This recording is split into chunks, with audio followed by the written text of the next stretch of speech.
Satu hadis saja Pak, dua hadis saja kita melanjutkan. Ini harus cepat. Masih keutamaan azan Pak. Kemarin salah satu yang asimuhumullahu ta'ala min adzabil qabr. 3 golongan orang yang akan dibebaskan dari siksa kubur. Pertama syahid, kemudian yang kedua al-muadzin, orang yang senantiasa azan, wal mutawaffa yaumal jumu'ah. Aduh, Pak, luar biasa ya, jika seseorang diwafatkan pada hari Jumat itu bebas Pak dari siksa kubur. Allahu Akbar. Tapi 1001 kan Pak ya?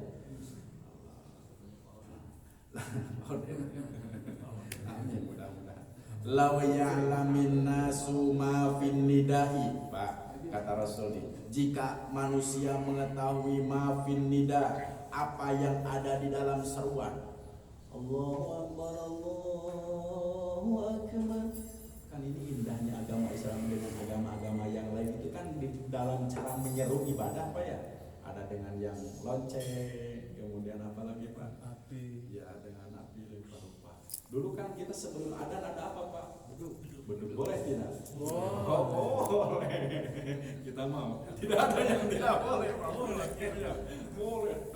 Dulu itu memang beduk saya dengar pertama kali di Rancawa ini kan di Cijaura katanya, sehingga kata orang tua dahulu sih pusatnya itu apa di Cijaura, sehingga kalau sudah waktunya adzan kan mungkin apakah mik belum ada mungkin ya tidak senetral sekarang, jadi menandakannya dengan apa Pak? Beduk.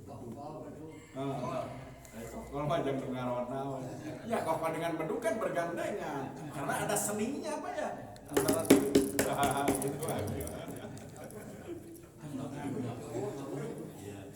Lau ya'lamun nasu ma fin nida, jika manusia tahu apa yang ada di dalam seruan wasofil awal.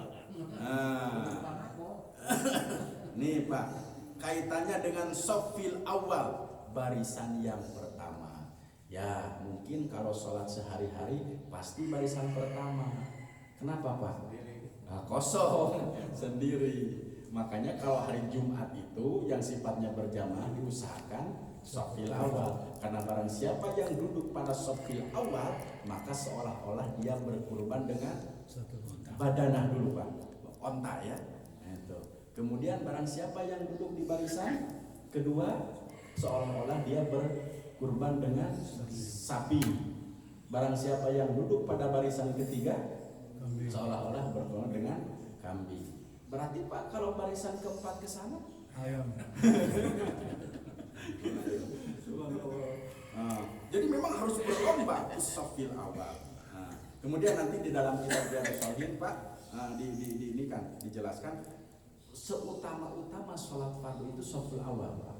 Dan seutama-utama sholat sunat itu di rumah. Bukan yang di rumah, kalau mau di kalau mau di masjid yang paling belakangnya. Gitu ya.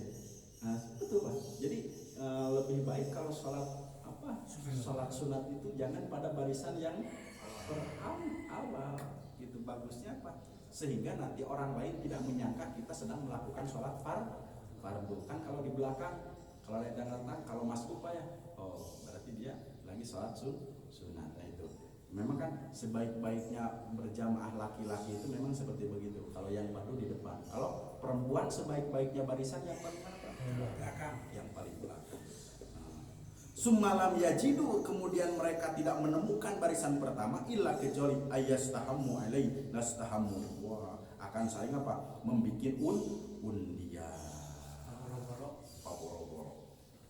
Walau ya'lamu ma fit tahjir, jika mereka mengetahui apa yang ada dalam tahjir, cepat-cepat gitu untuk melastabaqau berlomba ilahi kepadanya barisan pertama. Walau ya'lamun nasu ma fil atamah wasubi. Itu Pak keutamaan barisan yang pertama. Kalau memang mengetahui manusia fil atamah wasubi. Atamah itu berjamaah isya, wasubhi dan berjamaah subuh. La atahuma wal awwal. Pasti mereka akan mendatanginya kepada sholat berjamaah isya dan subuh walau awwal, meskipun dia sambil merangkak. Pak, barang siapa yang melaksanakan sholat isya berjamaah seolah-olah dia sedang melaksanakan sholat setengah malam. Barang siapa yang melaksanakan sholat subuh berjamaah seolah-olah dia telah semalam suntuk menegakkan sholat.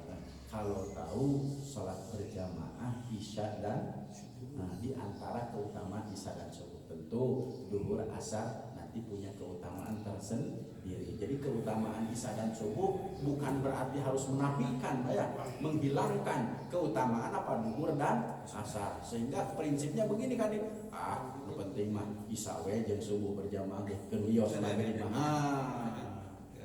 Nah itu kan tidak boleh, nanti akan menafikan seperti begitu. Itu.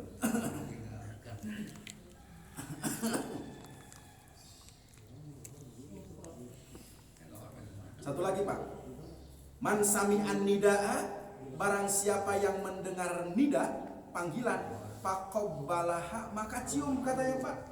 Ibhamaihi, ibhamun itu apa? Kedua apa? Jempolna.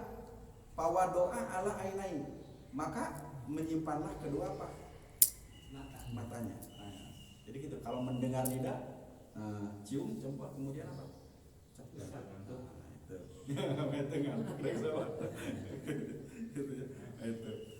Wakola, dan ucapkan katanya Pak, marhaban bidzikrillahi qurratu ayunika bika ya Rasulullah, marhaban wilujeng, gitunya, wilujeng dongkap gitunya. Tah qurratu ayunika, qurrat apa? Kabungah paningal anjeun bika ya Rasulullah. Jadi kita bahagia melihat siapa Pak? Rasulullah Muhammad sallallahu alaihi wasallam. Fa ana syafi'uhu yaumal qiyamah, dan aku akan memberikan syafaat yaumal qiyamah, kata Rasulullah di hari kiamat. Wa qaiduhu bil jannah, dan akan di qaid itu ditempatkan bil jannati ila jannati, ke mana? Ke surga. Jadi gitu Pak. Kan dulu mungkin para sahabat langsung bertemu dengan siapa Pak? Rasulullah. Sehingga kalau mendengar nida itu marhaban bika ya Rasulullah. Karena kata Rasul a'yunika bika ya Rasulullah. Jadi sangat nikmat sekali menatap siapa Pak? Rasulullah Muhammad sallallahu alaihi wasallam. Beda jeung ningali ustad. Kadang-kadang ustadna pucol di kaki ulun. Kalau Rasulullah mau tatapan menatap Rasulullah itu apa? Sir, jadi sir di bawah kuat. Fa ana syafi'u, aku akan memberikan syafaat, kata Rasul, yaumal qiyamati, hari kiamat, wa qaiduhu, dan menempatkannya ila jannati, ke surga. Cukup 2 hari saja Pak. Alhamdulillah. Allah. Tidak ada yang ditanyakan Pak? Tidak ya Pak. Pak Mansur sudah terjawab Pak pertanyaannya? Insya Allah. Jadi langsung yang menjawabnya guru kita, yaitu Syekh Imam